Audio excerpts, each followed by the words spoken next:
तासगाव कवठे महांकाळ विधानसभा मतदारसंघात ओबीसी बहुजन आघाडी ही मैदानात। तासगाव कवठे महांकाळ विधानसभा मतदारसंघात ओबीसी बहुजन आघाडीकडून शशिकांत दुर्योधन कोळेकर हे ओबीसी बहुजन आघाडीतून विधानसभा निवडणूक लढवित आहेत, तरी त्यांचा ऑटो रिक्षा चिन्हासमोरील बटन दाबून त्यांना प्रचंड बहुमताने निवडून देण्याचं आवाहन त्यांनी तासगाव कवठे महांकाळ विधानसभा मतदारसंघातील नागरिकांना केलं आहे। सर्वांना नमस्ते। मी प्राध्यापक डॉक्टर कोळेकर शशिकांत दुर्योधन, तासगाव कवठे महांकाळ विधानसभा मतदारसंघातून ओबीसी बहुजन आघाडी, आरक्षणवादी आघाडी, जनहित लोकशाही पार्टीच्या माध्यमातून ऑटो रिक्षा या चिन्हावरती निवडणूक लढवत आहे।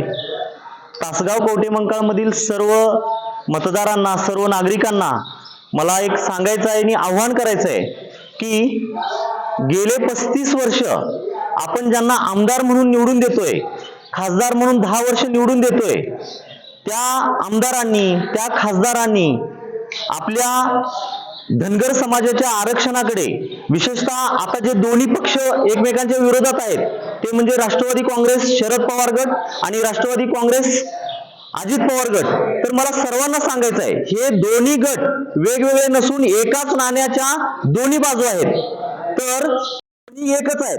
आणि मला सर्व तासगाव कवठे महांकाळ मधील सर्व मतदारांना, सर्व ओबीसी बांधवांना, सर्व धनगर बांधवांना सांगायचं आहे की जेव्हा जेव्हा धनगर समाजाच्या आरक्षणाचा प्रश्न निर्माण होतो, उपस्थित होतो, धनगर समाज बांधव जेव्हा आंदोलन करू लागतात, तेव्हा राष्ट्रवादी काँग्रेसचे सर्वेसर्वा आणि राष्ट्रवादी काँग्रेसचे आमदार, खासदार हे अगोदरच आदिवासी समाजामध्ये अस्तित्वात असलेल्या किंवा उपस्थित असलेल्या सर्व आमदार खासदारांना विरोधात उठून उभा करतात। त्यामुळे धनगर समाजाने, ओबीसी बांधवांनी, सर्व 12 बलुतेदार, सर्व 18 अलुतेदार, धनगर, सनगर, हटकर, तेली, कोळी, कोष्टी, वंजारी या सर्व ओबीसी बांधवांनी आम्हाला सगळ्यांनी सहकार्य करावे आणि धनगर आरक्षणाचा जर प्रश्न सोडवायचा असेल तर आपले समाज बांधव हे लोकप्रतिनिधी म्हणून विधानसभेमध्ये, लोकसभेमध्ये पाठवायचं आहे।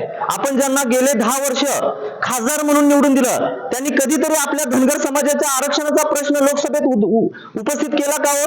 माननीय RR पाटील साहेब, माननीय सुमनताई साहेब यांना आपण 2-2दा निवडून दिलं, त्यांनी कधीतरी आपला आवाज कधी उपस्थित केला का तिथं? हे सर्व बांधवांनी लक्षात घ्यावं आणि आपल्यावरती जो अन्याय होतोय, अत्याचार होतोय, त्याच्यावरती एकत्रित यावं। विनाकारण आपल्याला मेंढर, धनगर अशा अनेक पद्धतीने हिनवलं जातंय, हीन पद्धतीने बोललं जातंय।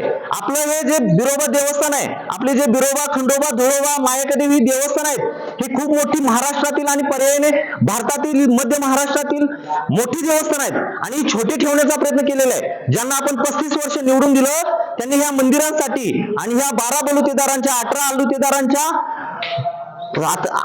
आत्मीयतेसाठी काय केलेलं आहे? तर काही केलेलं नाही। आपलं हे बिरोबा मंदिर हे दक्षिण भारतातील बालाजी मंदिराप्रमाणे मोठं झालं पाहिजे। या मंदिरामध्ये दर्शन घेण्यासाठी, भंडारा उधळण्यासाठी हे 7-8 राज्यातून आणि 250-200 जिल्ह्यातून इथं लोक येतात, भाविक येतात, तर इथं जे बालाजी मंदिर आहे तितक्याच ताकदीनं मोठं मंदिर होणं गरजेचं आहे।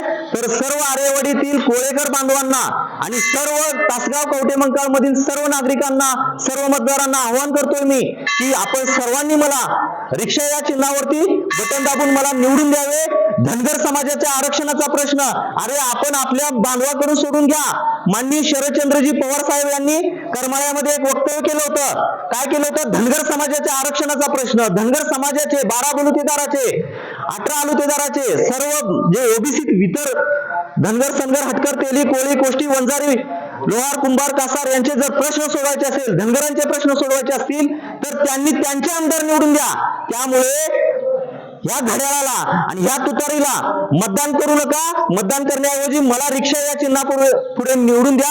या दुधेबावी गावातून आणि आरेवाडी गावातून दररोज आमदाराची गाडी भंडारा उधळत जाऊ द्या, हे माझं सर्वांना आव्हान आहे। आणि ओबीसी बांधवांनो, इतर बांधवांनो लक्षात घ्या, जेव्हा आंतरवाली सराटीमध्ये तो जरांगे उपोषणाला बसला तेव्हा राष्ट्रवादी काँग्रेसचे सर्वेसर्वा तिथे जाऊन बसले, उपोषणाला पाठिंबा दिला आणि महाराष्ट्रामध्ये आपण जो यांचं प्रतिनिधित्व प्रस्थापित समाजाचं प्रतिनिधित्व मान्य करतोय, त्यांना मतदान करतोय आणि यांनी सगळं सामाजिक सलोखा बिघडून टाकला. विनाकारण सगळ्यांनी अचानक याला पाठिंबा, त्याला पाड, याला पाड, अनेक नाभिक समाजाबद्दल नको त्या पद्धतीने बोललं गेलं. छोट्या अल्पसंख्याक घटकांसोबत धर्मवाद केला गेला. तर मला सर्वांना सांगायचंय की तुम्हाला माहितीये आपले 288 पैकी 150 आमदार आपले निवडून आले पाहिजेत, तर तिथं आपल्या आरक्षणाचा प्रश्न मिटेल. आणि ओबीसीचं आरक्षण हे धोक्यात आहे. ही विधानसभा झाल्यानंतर ओबीसीचं आरक्षण संपूर्ण गेलं जाणार आहे. ग्रामपंचायत, पंचायत समिती, जिल्हा परिषद, पंचायत समित्या, नगरपालिका, महानगरपालिका, आमदार, खासदार कुठे राहिले आरक्षण? त्यामुळे समाज बांधवांनी उगा कुठेही भरकुटू नका, कुणाच्याही अंगावरती भंडारा उधळू नका आणि आपल्या अंगाऱ्याचा, भंडाऱ्याचा, ढोलाचा अपमान करू नका. अरे मी तुमच्या रक्ताचा, नात्याचा आहे, हाडाचा आहे, मांसाचा आहे, विचाराचा आहे. मी कधी राजकारण केलं नाही. मी कधी कट्ट्यावर बसलेलो नाहीये. मला साम दाम दंड भेद जमत नाहीये. माझा राजकारणाचा आणि पिंडदंड नाहीये. पण या समाज बांधवांवरती, मेंढपाळ बांधवांवरती जे हल्ले होत आहेत हे बघून मला सहन होईना. आणि तुमच्या सर्वांचा आवाज बनण्यासाठी मी शेवटच्या दिवशी फॉर्म भरलेला आहे आणि मी तुमच्यासाठी लढतोय. तर सर्वांनी मला रिक्षा, या ऑटो रिक्षा याच्यावरती बटन दाबून बहुसंख्य मताने निवडून द्या. मला दुसरं एक सांगायचंय, जे ओबीसी मध्ये सुतार, अरे सुतार समाजाचा कुठे राहिलाय व्यवसाय? सर्व भांडवलदारांनी घेऊन गेले. कुंभार समाजाचा व्यवसाय संपलेला आहे. नाभिक समाजामध्ये सर्व परप्रांतीय येत आहेत.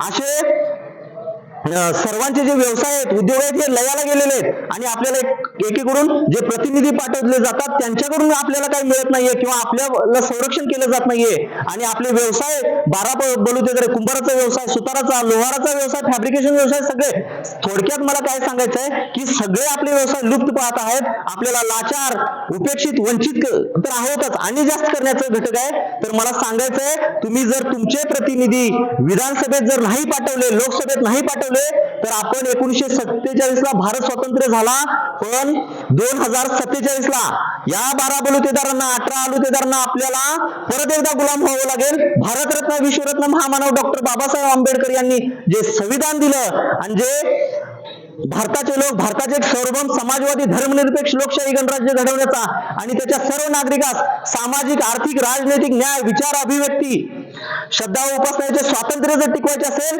तर तुम्ही माझ्यासारख्या ग्रॅज्युएट, पोस्ट ग्रॅज्युएट आणि पीएचडी झालेल्या उमेदवाराला तुम्ही सर्वांनी ताकदीने निवडून आणा. समजा मी आमदार होईन, मी आमदार झालो तर तुम्ही सगळे आमदार होणार आहेत.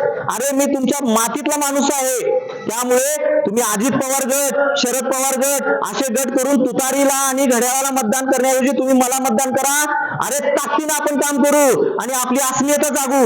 त्यामुळे मला सांगायचंय, मला आता खूप काही बोलायचं नाहीये. तुम्ही फक्त एकच लक्षात घ्या, कुणीही मतदान बुडवू नका. जे एससी, एसटी, ओबीसी मधील जे नोकरी घेतलेले आहेत, जे बाहेर नोकरी करतात, त्यांनी सगळ्यांनी या. सगळ्या नातेवाईकांना सांगा, सगळ्यांना फोन करा. अरे मी गरीब आहे, उपेक्षित आहे, वंचित आहे, इतरांसारखे प्रचार यंत्रणा माझ्याकडे नाहीये. त्यासाठी सर्व समाज बांधवांना मी आवाहन करतोय, तुम्ही एकमेकांना सांगा, एकमेकांना भेटा. प्रत्येकाने 1000 लोकांना सांगा. आपल्यातले जे अशिक्षित, निरक्षर, राजकीय दृष्ट्या निरक्षर आहेत त्यांना जाऊन सांगा की आपण कुणाला मतदान केलं पाहिजे. आणि अधिक माहितीसाठी प्राध्यापक लक्ष्मणजी हाके साहेब यांची तुम्ही भाषणं ऐका. तुम्हाला कळेल 2 वर्ष झाले आपल्यावरती किती